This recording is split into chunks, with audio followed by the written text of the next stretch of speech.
오늘 우리가 이 시대에 살며 이 시대를 읽을 줄 아는 자, 참으로 지혜로운 자 삶을 살 수 있습니다. 우리가 시대를 읽을 수 있다면, 우리 앞에 다가오는 일을 우리가 예측할 수 있다면, 우리는 그 시대를 준비하며 우리는 그 시대에 맞는 삶의 방향을 설정하여 갈 수 있습니다. 그러나 만약에 우리가 시대를 알지 못한다면 우리는 여전히 어둠 속을 걷는 자와 같고, 우리는 시대를 알지 못한다면 우리가 가는 방향이 무엇인지를 알 수 없습니다. 제가 아는 어느 한 분은 여러 번 비즈니스를 하셨는데 결과적으로 다 실패를 하셨습니다. 그분이 비즈니스를 잘못하셨다기보다는 그분의 주위에 있는 지인들이 각계각층의 그러한 정보들을 그분에게 주셔서 바른 비즈니스에 대한 지식과 결정을 했습니다. 그런데 그분이 실패한 이유는 시대의 시간을 읽지 못했습니다. 그분은 항상 다른 사람보다 먼저 비즈니스를 시작했어요. 그래서 그분이 비즈니스를 할 때는 사람들이 그 비즈니스에 대한 개념이라든지 그 비즈니스가 삶에 적응되는 그런 면이라든지 이런 모든 것이 다른 사람보다 앞서가서, 그분은 비즈니스를 시작하였지만 그분은 실패하시고 그 뒤에 하신 분들이 그 비즈니스로 인하여 성공한 그러한 경우가 있습니다. 오늘 우리는 비즈니스 이 시대의 때를 잘 아는 것, 참으로 우리가 지혜로운 현명한 삶을 사는 데 중요합니다. 그러나 여기 한 가지 중요한 문제점이 있습니다. 인간이 가지고 있는 특성은 제한성이고 무지함과 죄성인데, 우리가 어떻게 이러한 제한성을 가진 인간이 시대의 그러한 때를 읽을 수 있느냐 하는 것입니다. 그것은 우리는 할 수 없지만 전지전능하신 하나님, 시공간을 초월하신 하나님, 시공간을 만드신 하나님, 시작이시고 끝인 하나님, 처음과 끝을 보시는 그 하나님이 만드신 계획 안에 우리는 이 시대의 뜻대를 우리는 이해할 수 있습니다. 오늘 저는 여러분과 이러한 시대의 때를 같이 보고자 합니다. 어려운 부분일 수 있습니다. 추상적인 개념일 수 있습니다. 제가 기도하기는 성령님께서 여러분 한 분 한 분의 심령들을 열어주셔서 여러분들이 이해를 하시고 뿐만 아니라 이 여러분 앞에 놓여있는 시간대를 더 나아가 그러한 시대를 볼 수 있는 그런 통찰력이 열리기를 바랍니다. 오늘 본문의 말씀은 마태복음 13장 10절에서 17절의 말씀입니다. 같이 보죠. 제자들이 예수께 나와 이르되 어찌하여 그들에게 비유로 말씀하시나이까? 대답하여 이르시되 천국의 비밀을 아는 것이 너희에게는 허락이 되었으나 그들에게는 아니 되었나니, 무릇 있는 자는 받아 넉넉하게 되되 없는 자는 그 있는 것도 빼앗기리라. 내가 그들에게 비유로 말하는 것은 그들은 보아도 보지 못하며 들어도 듣지 못하며 깨닫지 못함이니라. 이사야의 예언이 그들에게 이루어졌으니 일렀으되 너희가 듣기는 들어도 깨닫지 못할 것이요 보기는 보아도 알지 못하리라. 이 백성의 마음이 완악하여져서 그 귀는 듣기에 둔하고 눈은 감겼으되 이는 눈으로 보고 귀로 듣고 마음으로 깨달아 돌이켜 내게 고침을 받을까 두려워함이라 하였느니라. 그러나 너희는 눈으로 보므로 너희 귀는 들음으로 복이 있도다. 내가 진실로 너희에게 이르노니 많은 선지자와 의인이 너희가 보는 것을 보고자 하여도 보지 못하였고 너희가 듣는 것을 듣고자 하여도 듣지 못하였느니라. 아멘. 오늘 제가 이 말씀을 조금 적용을 하면, 이 말씀은 이스라엘 백성들에게 하시는 이야기죠. 마지막의 말씀을 너희의 선지자들이, 의인들이 하나님을 사모하고 하나님의 뜻을 이해하기를 원하고 하나님과 동행하기를 원하였던 그러한 사람들이 간절히 그 뜻을 알기를 원하였다. 그럼에도 불구하고 그들은 알지 못하였으나 너희는 그것을 보고 들음으로 복이 있다라고 이야기하신 것처럼 오늘 여러분과 제가 이 하나님의 뜻을 보고 들음으로 복이 있는 자인 줄 압니다. 오늘 이 본문의 말씀, 저희가 마태복음을 같이 보면서 예수님의 생애에 있었던, 또 그분이 하나님의 대사로서 이 땅에 오셔서 하나님의 자녀인 우리에게 들려주고자 하시는 그러한 진리의 말씀을 우리는 듣고자 하지요. 오늘 여기에 우리가 12장에서 13장으로 넘어가는 본문의 말씀인데, 이 넘어가는 이 12장과 13장의 사이에는 큰 길이 있습니다. 획이 있습니다. 우리가 수도 없이 마태복음을 읽고 12장도 보고 13장도 보고 별 생각 없이 넘어갔지만 여기에는 사실은 큰 획이 있습니다. 우리가 여러 가지 각도에서 이것을 구별할 수 있는데, 많은 신학자들이나 학자들은 이 12장의 13장의 이 차이를 예수님의 1차 사역인 갈릴리 사역이 마치시고 2차 사역을 시작하셨다, 이렇게 이야기도 합니다. 우리가 어떠한 하나를 마쳤다라고 이야기하는 것, 그리고 그 마친 후에 다른 것을 시작했다고 하는 것은 그것이 긍정적이든 부정적이든 하나의 끝남이 있음을 이야기를 합니다. 이 12장의 1차 사역이 마친 것을 우리가 이제까지 본 것 내에 좀 더 들어가 보면 여기에는 큰 우리가 알아야 할 아주 중요한 한 부분이 있습니다. 그것은 하나님께서 이제 하나님의 사역에 이스라엘 백성들을 택하시고 그 사역을 해오시며 마침내 예수께서 오셔서 그 사역을 완성하러 오셨죠. 이 이스라엘 백성들은 하나님을 따라간 민족입니다. 그리고 하나님의 계획을, 선지자 메시아를 기다린 민족입니다. 그럼에도 불구하고 이들이 예수 그리스도께서 마침내 이 땅에 오셔서 그들에게 오셨을 때 하나님의 모든 뜻을, 하나님의 진리의 말씀을, 하나님 나라의 진리를 드러내시고 인간의 상태를 드러내시고 어떻게 죄된 인간이 하나님 나라에 들어갈 수 있는지를 보이시고, 뿐만 아니라 이적과 기적을 통하여 이제 예수 그리스도를 통하여 말미암아 이 땅의 마지막 때에 하나님께서 회복하고자 하는 하나님의 나라의 모습을 실질적으로 보이셨습니다. 이 모든 것을 듣고 보고 한 이스라엘 백성, 시작부터 그들은 말씀을 통하여 그러한 메시아를 기다렸고, 그 메시아가 왔을 때 그 모든 것을 그들은 보고 확인을 했습니다. 그리고 12장에서 그들은 결정을 하는 시간입니다. 이분이 누구인가? 우리는 이분을 따를 것인가 말 것인가? 여기에 이스라엘의 종교 지도자들은, 또 이스라엘의 모든 백성들은 이가 선지자임을 부인할 수는 없었습니다. 그가 가르치는 말씀이나 그의 삶의 모습이나 그가 행하는 모든 초자연적인 능력을 통하여 그가 선지자임을 부인하지는 않았습니다. 그러나 이스라엘 종교 지도자들이 최종적으로 결정을 내린 것은 하나님의 아들인 메시아가 아니라 마귀가 보낸 선지자라고 결정을 내렸습니다. 이것이 그들의 결정입니다. 그들은 그들의 잘못된 신앙관과 그러한 신학적인 그러한 관점을 예수 그리스도 안에 내려놓기보다는 오히려 예수 그리스도를 버리기로 결정을 했습니다. 그들이 결정을 한 것은 그들의 종교적인 권위와 종교적인 위치와 종교적인 그러한 명망과 이 모든 것을 그들은 택했습니다.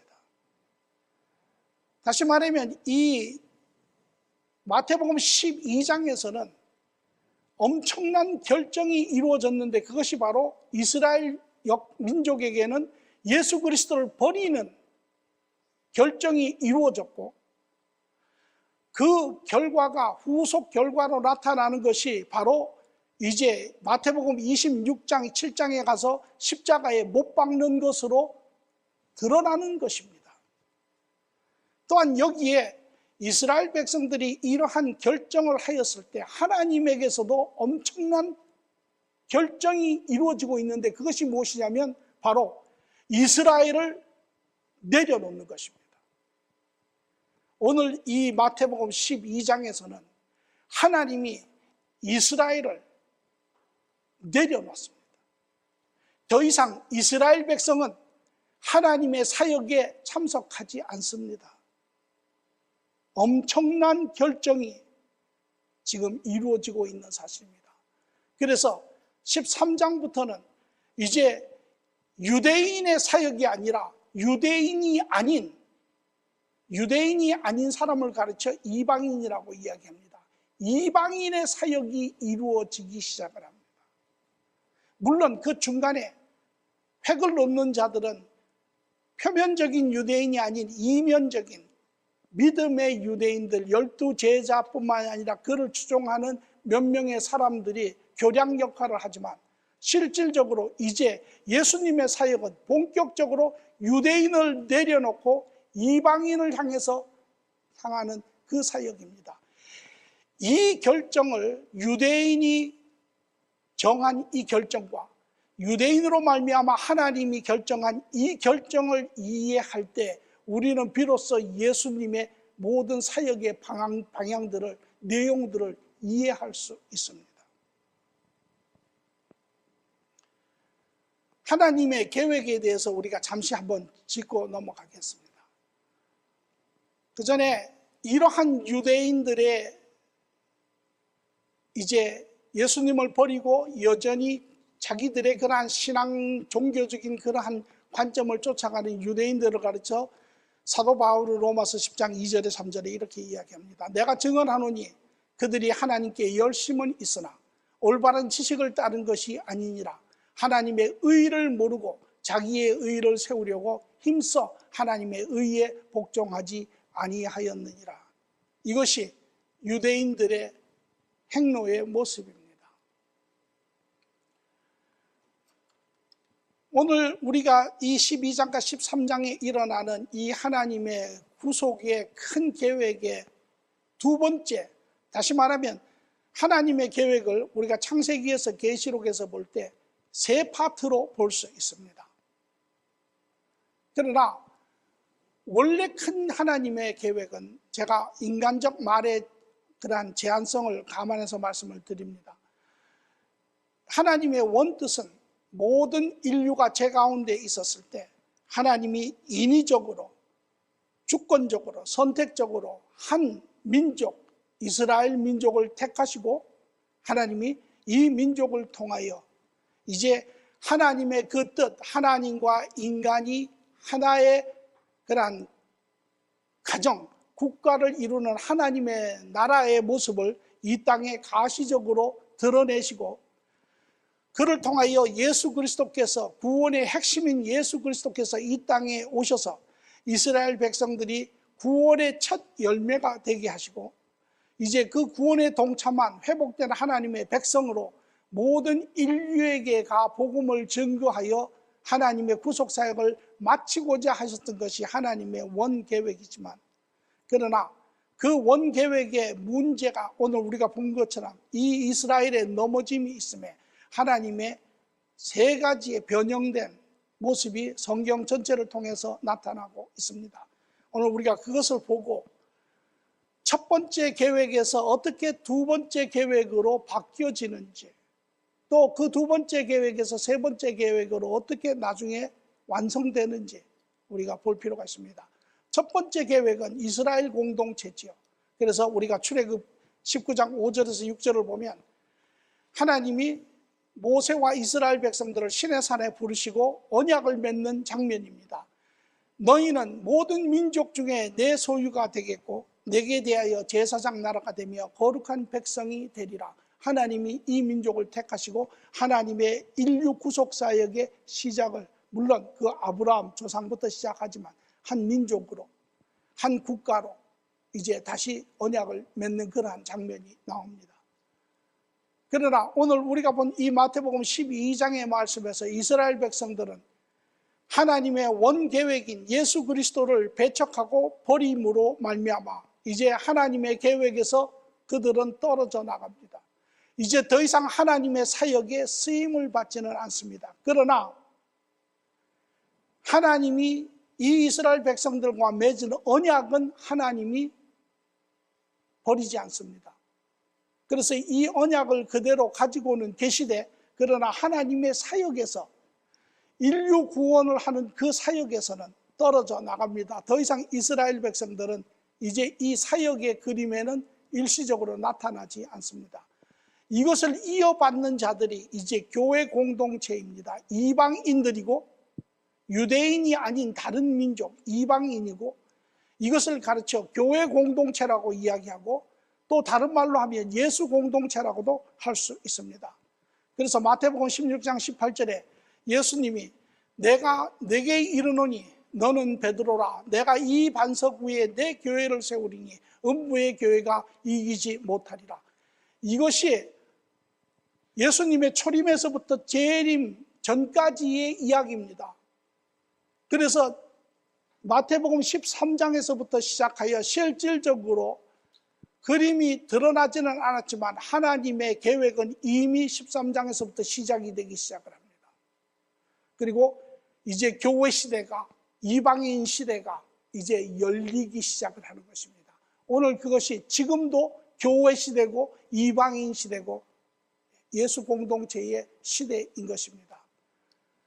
그리고 마지막 때 이제 이 예수님께서 유대인이 넘어짐으로 인하여 교회를 불러 세우시죠. 12제자에게 너희는 나를 따르라 불러 세우시고 교회 공동체를 이루십니다. 이 교회 공동체는 마지막 때 이 의인들은 마지막 때 예수님이 다시 부르신 이들을 데리고 가시는데 그것이 바로 휴거지요. 그래서 교회 공동체는 그때 끝이 납니다. 그 휴거는 언제 일어나냐면 바로 대환란, 예수님이 오시기 전에 7년 전 7년 대환란 때 이제 1차 휴거를 올림을 받지요. 그리고 마지막 이제 그 7년 동안에 남아있는 자들이 누구냐면 알고 긴 성도가 아닌 사람들, 모든 종교인들, 모든 교회들, 모든 유대인들, 모든 불신앙인들, 이런 사람들이 이 땅에 남아 있습니다.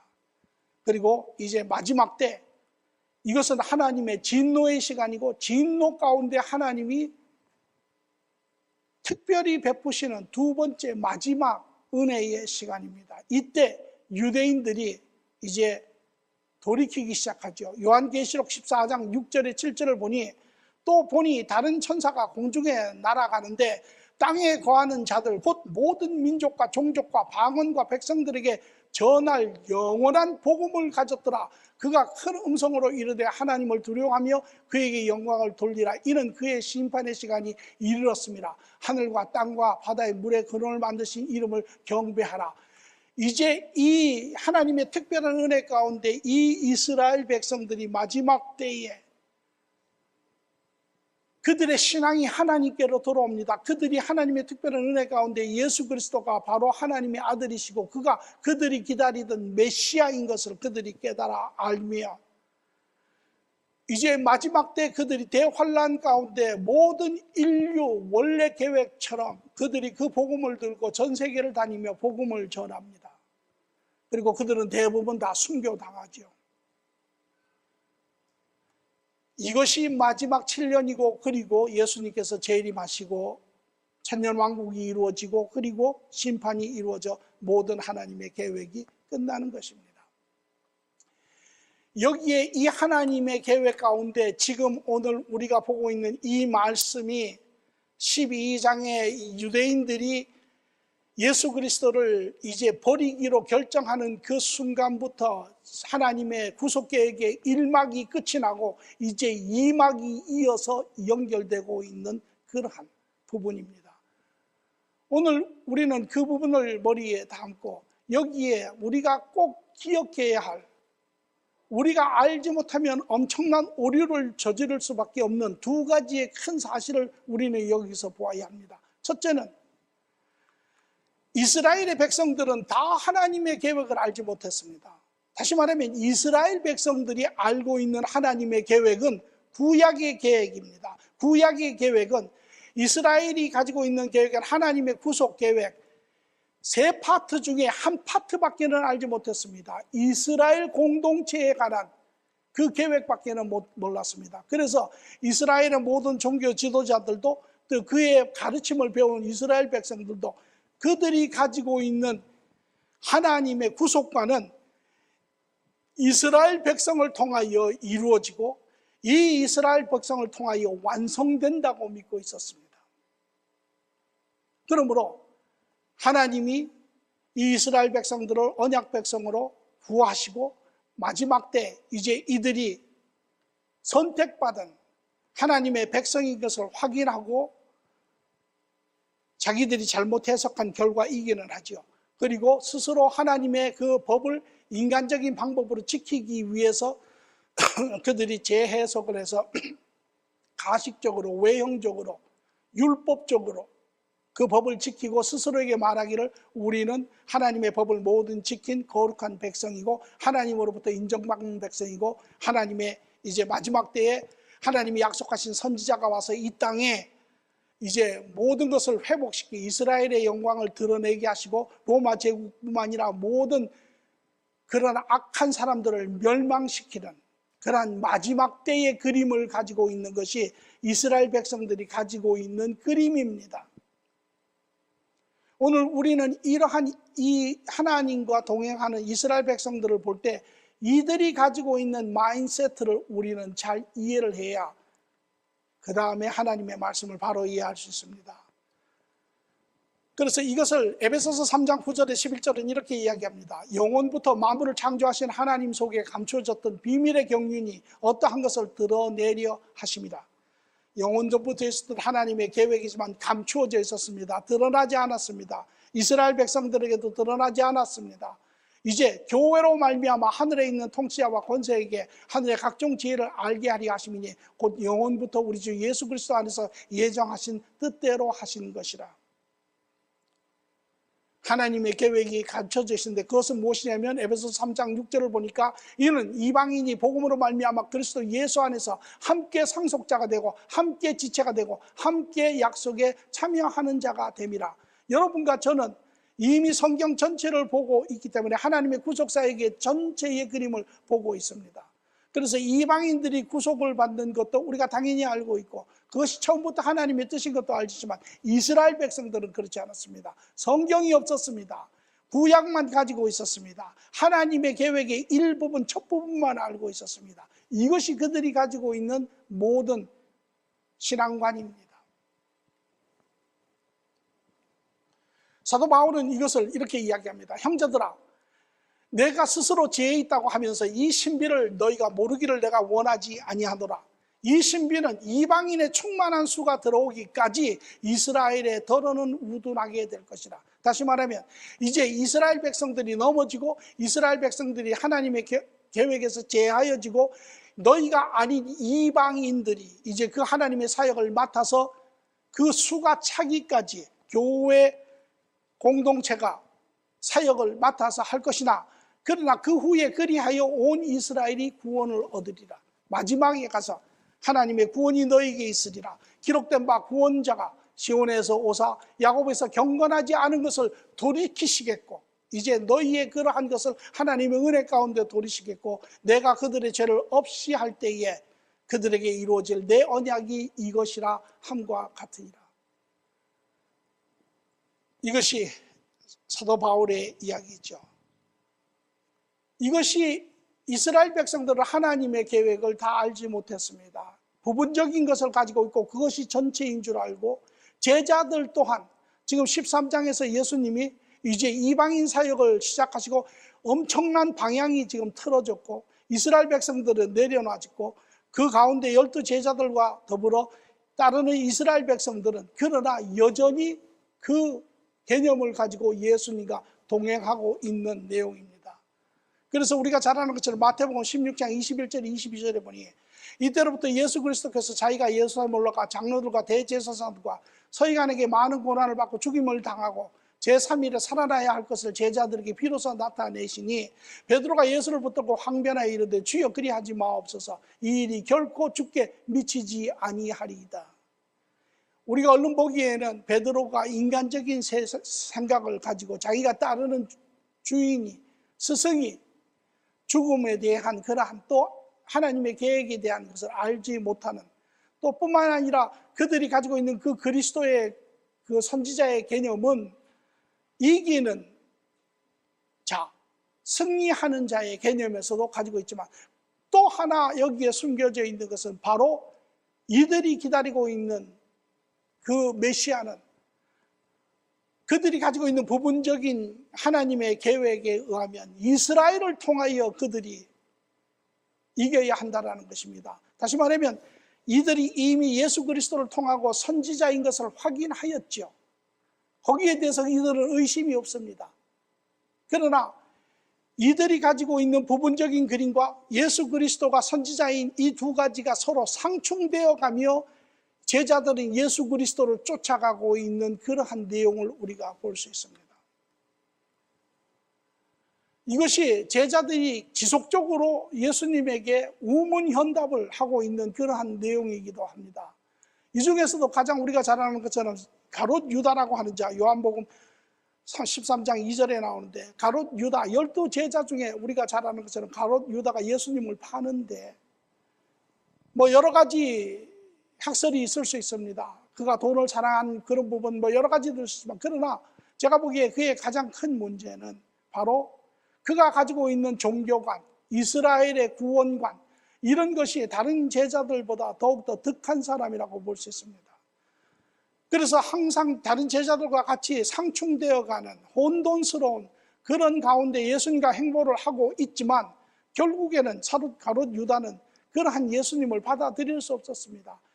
오히려 이기는 그리스도의 영광을 드러내는 그래서 이 이스라엘로 말미암아 하나님의 모든 그러한 계획을 완성하는 이러한 메시아가 아니라 가난한 자를 찾아가며 죄 지은 자를 찾아가며 버려진 자를 품는 이러한 메시아를 받아들일 수 없었죠. 이때 보니 마귀가 벌써 시몬의 아들 가룟 유다의 마음에 예수를 팔려는 생각을 넣더라. 벌써 이미 알고 그를 이제 배반하게 만들지요. 이러한 제자들의 행보, 여기서부터 끝나는 것이 아닙니다. 이제 이들은 이러한 자기들의 그러한 신학적인 관점을 계속해서 예수님에게 이제 내어놓고 있는 것을 보는데 마태복음 24장 3절 4절에도 예수께서 감람산에 앉아 계실 때 제자들이 조용히 와서 이르되 우리에게 이르소서 어느 때에 이런 일이 있겠사오며 또 주의 임재하심과 세상 끝에 무슨 징조가 있사리까. 다시 말하면 언제 주께서 이제 그리스도의 영광을 드러내시며 이 로마 제국과 모든 악한 자들을 멸하시며 의인들을 세우시겠나이까. 그러한 질문이죠. 예수께서 대답하여 이르시되 너희가 사람의 미혹을 받지 않도록 주의하라. 물론 그 후에 쭉 지속적으로 이야기를 하고 계십니다. 또 뿐만 아니라 예수님이 부활하신 후에도 제자들은 여전히 그 관점을 가지고 있습니다. 사도행전 1장 4절 7절을 보니까 사도와 함께 모이사 그들에게 분부하여 이르시되 예루살렘을 떠나지 말고 내게 들은 바 아버지께서 약속한 것을 기다리라. 요한은 물로 세례를 베풀었으나 너희는 몇 날이 못 되어서 성령으로 세례를 받으리라 하셨느니라. 모였을 때 예수께 여짜와 이르되 주께서 이스라엘 나라를 회복하심이 이때니까 하니 이르시되 때와 시기는 아버지께서 자기의 권한에 두었으니 너희가 알 바 아니다 라고 이야기하세요. 이것이 그들이 가지고 있는 사고의 틀 안에 있는 것입니다. 그러나 실질적으로 이들의 이러한 부분적인 플랜 A에 속하는 이 사고가 언제 실질적으로 깨어지기 시작을 하냐면 이제 한참 후에 사도행전 10장 44절에 46절에 보니 베드로가 고넬료를 만나는 장면이 나옵니다. 그리고 베드로가 고넬료의 집에 가서 그들에게 말씀을 증거할 때 나타나는 이야기죠. 베드로가 이 말을 할 때에 성령이 말씀 듣는 모든 사람에게 내려오시니 베드로와 함께 온 할례받은 자들이 이방인에게도 성령을 부어주심을 말미암아 놀라니 이는 방언을 말하며 하나님을 높임을 들음이러라. 시작은 마태복음 12장을 끝으로 해서 13장에서부터 이미 하나님의 결정은 이루어졌고 그 사역이 지속적으로 시작되어 가며, 그러나 실질적으로 이스라엘 백성들에게 실질적으로 드러나 그들이 확인하며 보기 시작하는 것은 사도행전에 들어와 고넬료의 사건으로부터 시작이 됩니다. 그리고 그 사건을 계기로 하여 이제 이방의 모든 문들이 열리며 나가는 자가 있지요. 그가 바로 사도 바울입니다. 그래서 사도행전 13장 2절 4절을 보니 주를 섬겨 금식할 때 성령이 이르시되 내가 불러 일으키는 일을 위하여 바나바와 사울을 따로 세우리라 하시니 이에 금식하고 기도하고 두 사람을 안수하여 보내니라. 두 사람이 성령의 버리심을 받아 실르기아를 내려가 거기서 배를 타고 구브로로 가서 이제 이방의 모든 문들이 열리기 시작을 합니다. 이것이 이방의 하나님의 구속계획의 두 번째 파트, 이방 사역인데, 이 시작이 바로 이스라엘의 결정으로부터 시작이 되고 있는 것입니다. 오늘 이러한 이스라엘 백성들, 예수님과 동행하며 가고 있는 이러한 이스라엘의 12 제자를 중심으로 한 믿음의 사람들의 마인드세트를 우리는 잘 볼 수 있어야 하나님이 뜻을, 그들에게 나타내신 뜻을 우리는 바로 이해할 수 있습니다. 에베소서 3장 5절에도 이것을 이렇게 이야기합니다. 이제 그의 거룩한 사도들과 선지자들에게 성령으로 나타내신 것 같이 다른 세대에는, 사람들의 아들에게는 알리지 아니하셨으니. 그리고 예수님은 아직도 알지 못하는, 아직도 어두움 가운데 있는, 아직도 부분적인, 아직도 옛 유대인에 대한 그 계획 안에 있는 그들에게 말하기를, 마태복음 본문 16절 17절에 말하기를, 그러나 너희는 봄으로, 너희의 눈은 봄으로 너희의 귀는 들음으로 복이 있도다. 내가 진실로 너희에게 이르노니 많은 선지자와 의인이 너희가 보는 것을 보고자 하여도 보지 못하고 너희가 듣고자 하는 것을 듣고자 하여도 듣지 못하였느니라. 오늘 이것이 이 상황에서 일어나고 있는 내용이지요. 그러므로 우리는 여러분들이 말씀을, 예수 그리스도의 행선을 제자들과 함께 쫓아갈 때 여러분이 항상 염두에 두셔야 할 것은 그들이 어떤 마인드세트를 가지고 예수님을 바라보고 있으며 그 예수님과 동행하고 있는지를 알아야 합니다. 또 두 번째 우리가 꼭 알아야 할, 그렇지 않으면 우리가 큰 오류를 저지를 수밖에 없어서 우리는 이러한 이스라엘을 잘 이해하지 못합니다. 그렇기 때문에 어떤 오류를 우리는 범하냐면, 이제 이스라엘 백성들이 묻습니다. 그때가 언제이니까, 언제 당신이 하나님이 보내신 그 선지자로 이스라엘을 회복시키고 악인들을 멸하시고 의인들을 세우시겠냐니까. 그때 마태복음의 24장 6절에 8절에 예수님이 이제 답을 하세요. 난리와 난리 소문을 듣겠으나 너희는 삼가 두려워하지 말라. 이런 일이 있어야 하되 아직은 끝은 아니라 민족이 민족을, 나라가 나라를 대적하고 일어나겠고 그곳에 기근과 지진이 있으리니 이 모든 것이 재난의 시작이라. 오늘 우리가 이 이스라엘 사람들의 그 개념과 예수님이 오고 있는 것을 이해하지 못하면 우리는 일반적으로 하는 오류가 무엇이냐면, 그러므로 지금 모든 이스라엘 백성들, 믿음의 사람들, 12 제자처럼 우리도 다 이러한 재난의 시간에 우리도 함께 들어가는구나, 이렇게 우리는 이야기를 합니다. 이들은 과거의 관점을 가지고 예수님께 묻고, 예수님은 지금 마지막 때 관점, 미래의 관점을 가지고 그들에게 있을 일을 이야기를 하고 계시는 것입니다. 하나는 과거에 있고 한 분은 미래에 있어서 서로 한 박자가 엇갈리는 그러한 질문을 묻고 답을 하고 있는 것입니다. 이것은 요한계시록 8장에 7절을 제가 뽑았습니다만 요한계시록에 나타나는 대환란 때 일어나는 모든 재앙의 부분이죠.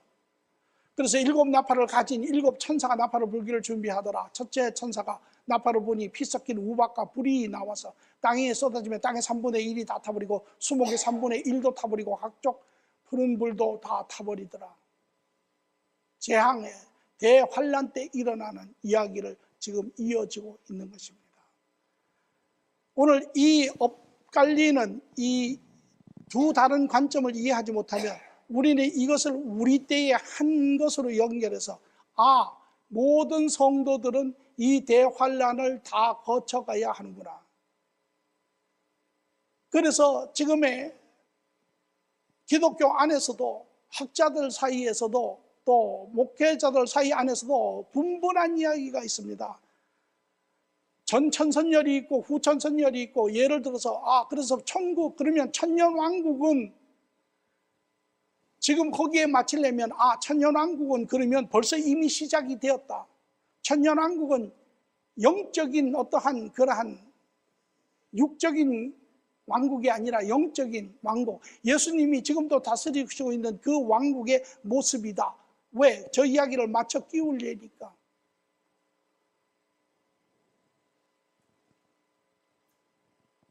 또 예수님의 재림도 마찬가지입니다. 그러면 예수님의 재림이 환난 전에 일어난다, 환난 후에 일어난다, 이러한 많은 지금 가설들이 이루어지고 있는 것이죠.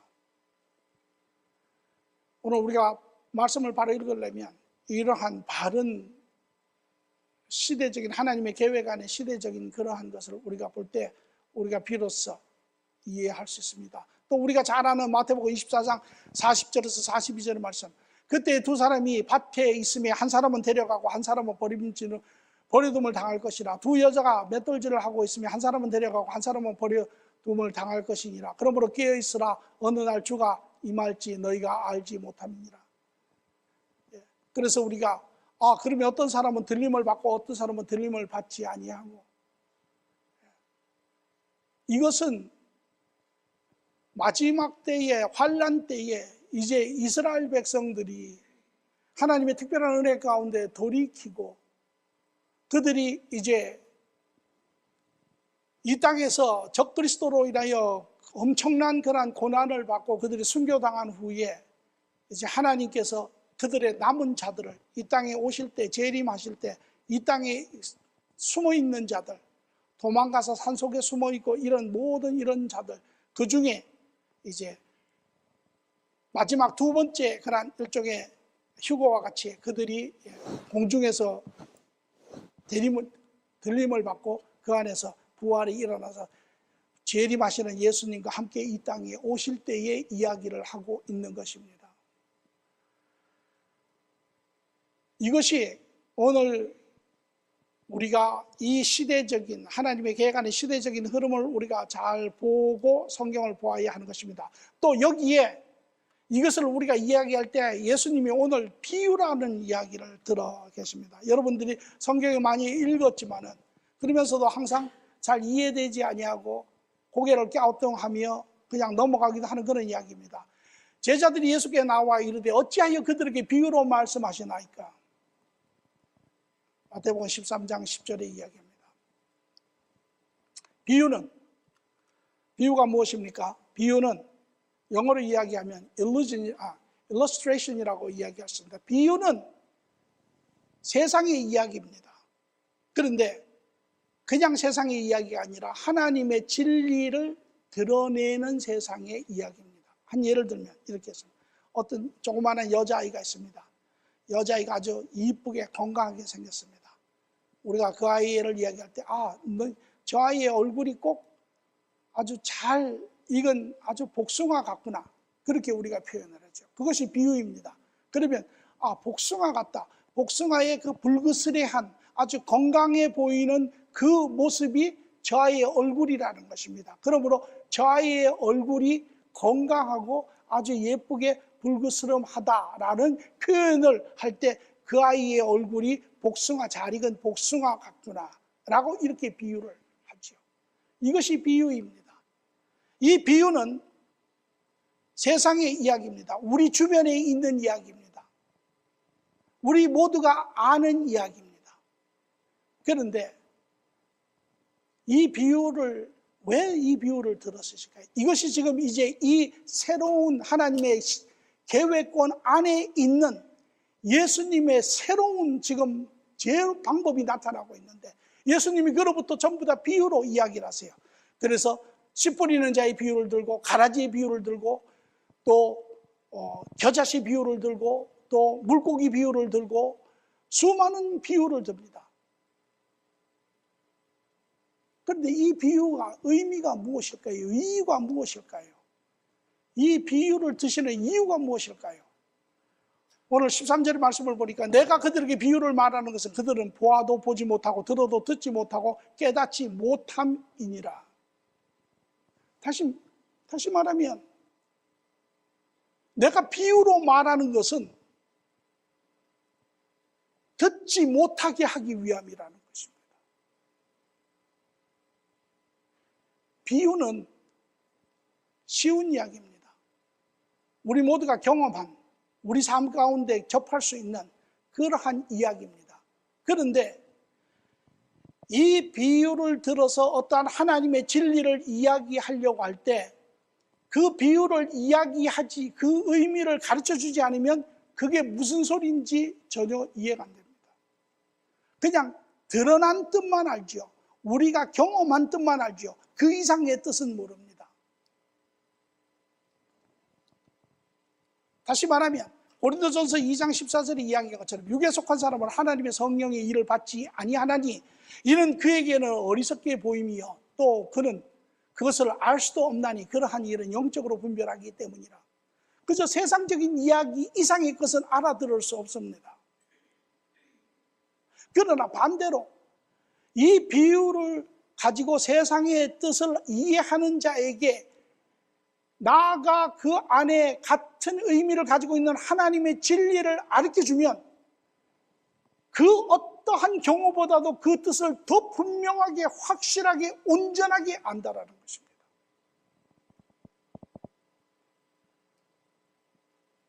마태복음 11장에 13절 보니까 예수님이 제자들에게 말하기를 천국의 비밀을 아는 것이 너희에게는 허락이 되어 있으나 너희가 누구냐? 하나님을 따르는 자, 하나님을 믿고 하나님을 따르는 자에게는 허락이 되어 있으나 그들에게는 아니 되었나니 그들은 하나님을 버린 자, 하나님을 거역하는 자, 거부하는 자에게는 그 뜻이 나지 않았다라는 것입니다. 이미 이스라엘 백성들은 의도적으로 모든 것을 보고 예수님을 거부했습니다. 그들의 악한 마음으로 그들의 어떠한 인간적인 이익을 위해서 버렸습니다.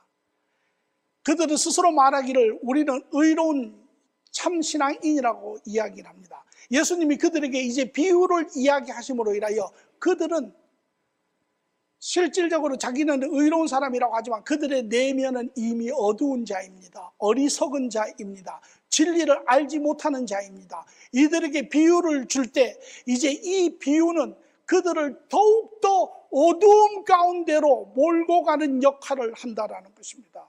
그들의 내면은 점점 더 아리송해지고 혼돈스러워지고 무엇이 진리인지 무엇이 참인지를 알지 못하게 된다라는 것입니다.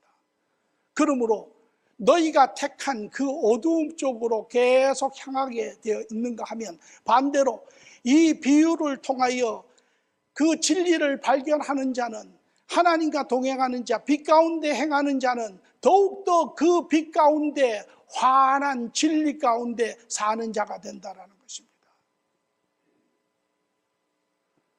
마태복음 13장 36절, 37절, 51절을 보니까 예수께서 무리를 떠나서 집에 들어가서 제자들이 나와 이르되 밭에 가라지의 비유를 우리에게 설명하여 주소서. 가라지의 의미는 다 압니다. 농사에 뿌리면서 그것이 밀도 뿌리고 가라지도 자라는 거 다 압니다. 그런데 그 안에 숨겨져 있는 하나님의 말은 모릅니다. 바리새인도 듣고 제자들도 들었습니다. 바리새인들은 그것이 무엇인지 전혀 모릅니다. 씨 뿌리니까 저 사람이 아무도 쓸데없는 안 해도 되는 이야기를 하네. 그리고 그냥 자기네들은 계속 그 어두운 방향으로 갑니다. 제자들이 와서 예수님께 묻습니다. 뜻이 무엇입니까? 대답하여 이르시되 설명을 해줍니다. 그리고 51절에 이 모든 것을 깨달았냐 하시니 대답하여 그리하오니이다. 우리가 이제 그 뜻을 알겠습니다.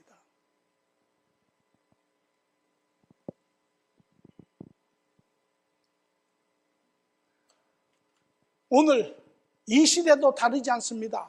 여전히 교회 공동체 시대고 이방인 시대고, 오늘 이 시대에도 예수님을 알고 교회에 다니고 교회의 말씀도 듣고 또 여러 가지 진리의 말씀도 듣고 마치 씨 뿌리는 자처럼 말씀을 듣고 잠시 기쁨이 있었으나 세상에 어떠한 그런 뿌리가 없으므로 세상에 환난이 왔을 때 넘어지는 자처럼, 또 하나님의 말씀을 들었지만은 세상의 이리와 염려로 인해서 그 신앙을 버리는 이런 자들은 이제 더욱더 오리무중 가운데, 더욱더 어두움 가운데, 더욱더 혼돈 가운데, 더욱더 진리를 알지 못하는 그런 삶의 방향으로 갈 수밖에 없고, 반면에 하나님을 알고 하나님과 바른 관계 안에 하나님과 동행하는 사람들은 이제 하나님이 그 비유를 통하여 하나님의 진리를 우리가 말씀을 통하여 이 초대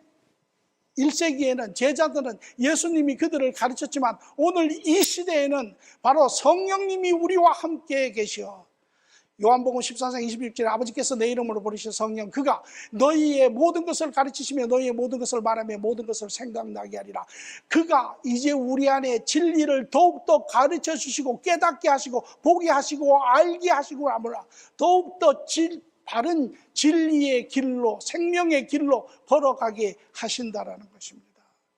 그 이유가 무엇입니까? 그래서 결과적으로 마태복음 13장 12절에는 무릇 있는 자는 받아 넉넉하게 되고 없는 자는 그 있는 것도 빼앗기리라. 나중에는 신앙을 다 버려버립니다. 지금 유대인들은 신앙을 다 버렸습니다. 1세기에 예수님을 거부하고 자기의 길을 간 그 당시에 1세기의 유대인들의 신앙은 우리가 conservative Judaism이라고 이야기합니다. 보수 유대교인데 지금은 liberal conservatives, liberal Judaism이 되었는데 이들은 지금 현재 유대인들은 성경을 하나님의 말씀으로 인정하지 않습니다. 다 자기의 갈 길로 가는 것입니다. 그래서 비유로 이야기하시는 것은 들을 자는 듣고 듣지 못할 자는 듣지 못한다라는 것입니다. 이것이 이제 하나님의 그 새 파트 2의 영역에 있어서 이방인들을 중심으로 하여 하는 이 사역의 하나님의 계획입니다. 여기에 목적이 있습니다. 이 목적을 예수님은 이사야의 예언서를 들어서 이야기를 합니다. 14절 15절에 보면 이사야의 예언이 그들에게 이루어져 일렀을 때 너희가 듣기는 들어도 깨닫지 못할 것이요 보기는 보아도 알지 못하리라. 결과입니다. 그리고 그 이유인즉슨 이 백성이 마음이 완악하여져서 그것이 시작이지요. 그런데 그 다음 부분은 이해하기 힘듭니다. 그 귀는 듣기에 둔하고 눈은 감았으며 이는 눈을 보고 귀로 듣고 마음으로 깨달아 돌이켜 내게 고침을 받을까 두려워함이라 하였느니라. 무슨 소리입니까? 그들이 듣고 보고 돌이켜 하나님 앞에 돌아오면 좋은 것이죠. 그런데 왜 주님께서는 오히려 말씀하시기를 야 내가 저들이 돌이켜 나에게 오는 것을 내가 원치 아니하노라. 왜 그렇게 이야기를 하십니까? 이사야 본문으로 돌아가서 봐야 합니다. 6장 9절에서 12절의 말씀을 보니 여호와께서 이르시되 가서 백성에게 이르기를 너희가 듣기는 들어도 깨닫지 못할 것이요 보기는 보아도 알지 못하리라 하여 이 백성의 마음을 둔하게 하며 그의 귀가 막히고 그의 눈이 감기게 하라. 눈과 귀를 감기게 하라. 염려하건대 그들의 눈으로 보고 귀로 듣고 마음으로 깨달아 다시 돌아와 고침을 받을까 하노라. 주님께서 이야기하시는 것은 이미 그들은 마음이 약해졌습니다. 버렸습니다. 그들에게 진리를 가르쳐 주어도 마치 돼지에게 진주를 주는 것 같이 그들은 그 진리를 물고 뜯고 핍박하고 폄하하고 돌이키는 것이 아닙니다.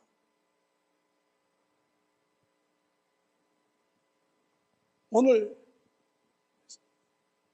세상의 사람들도 들을 사람이 있고 듣지 않을 사람이 있습니다. 아무리 진리를 이야기해도 진리를 듣지 않습니다.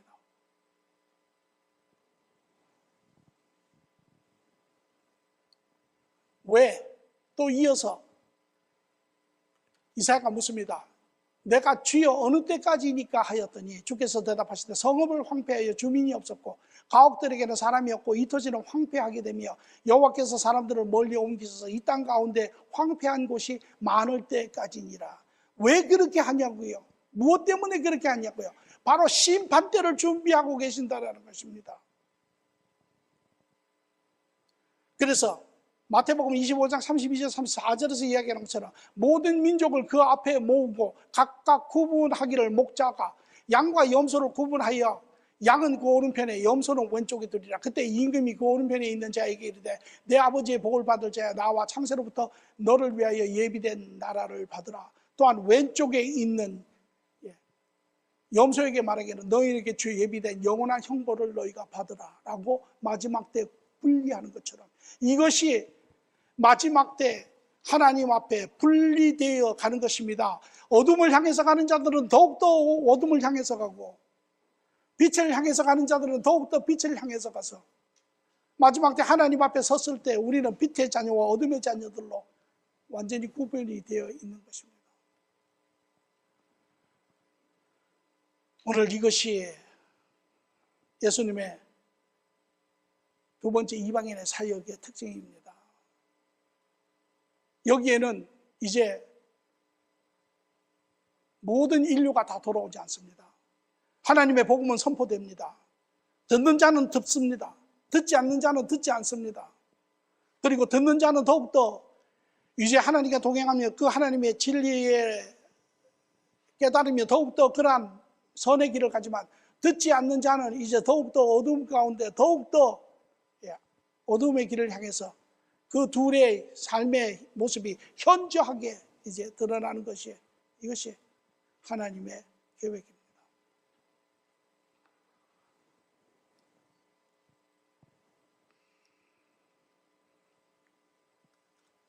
오늘 본문의 내용의 결론은 하나님과 동행하는 자, 하나님의 계획을 알며 하나님의 계획을 아는 자, 이 세상의 때를 알며 세상의 때를 아는 자, 그 안에 빛과 진리 가운데 거하는 자입니다.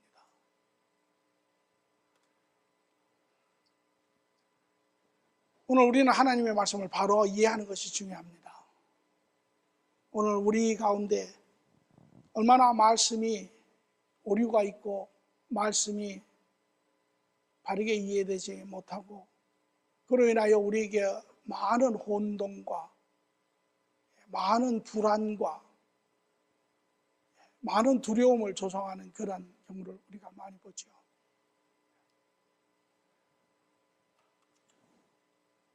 베드로후서 1장 21절에도 예언은 언제든지 사람의 뜻으로 된 것이 아니요 오직 성령의 감동하심을 받은 사람들이 하나님께 받아 말한 것입니다. 그러므로 하나님과 동행하는 자들이 하나님의 말씀을 이것이 하나님의 뜻입니다. 하나님과 깊이 동행하시고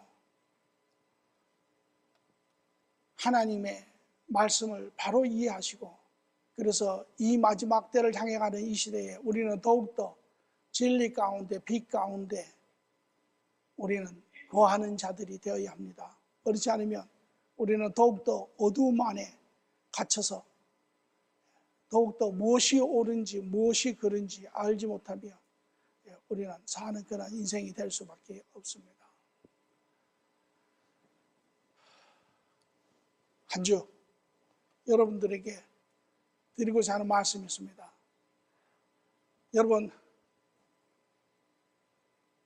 여러분과 함께 하시는 그 성령님을 더욱더 의지하시고 여러분의 삶의 모든 영역에서 그분과 대화하시고 그분에게 물으시고 그분이 가르쳐 주시는 그 진리 가운데, 옳음 가운데, 의 가운데 이 땅에 살아내는 그러한 삶들이 되기를 간절히 축원합니다. 좋으신 주님 감사합니다.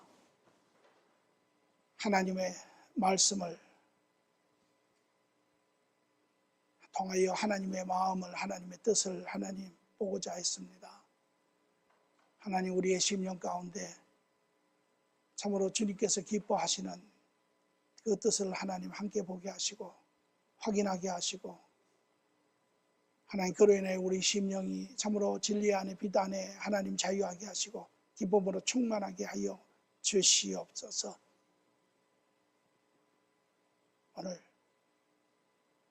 이 어두운 때에 더욱더 빛 가운데 서서 이것이 우리 개개인에게 기쁨일 뿐만 아니라 또한 모든 이 시대에 사람들에게 생명의 빛을 하나님 드러내기를 간절히 원하며 감사하며 예수님의 이름으로 기도합니다.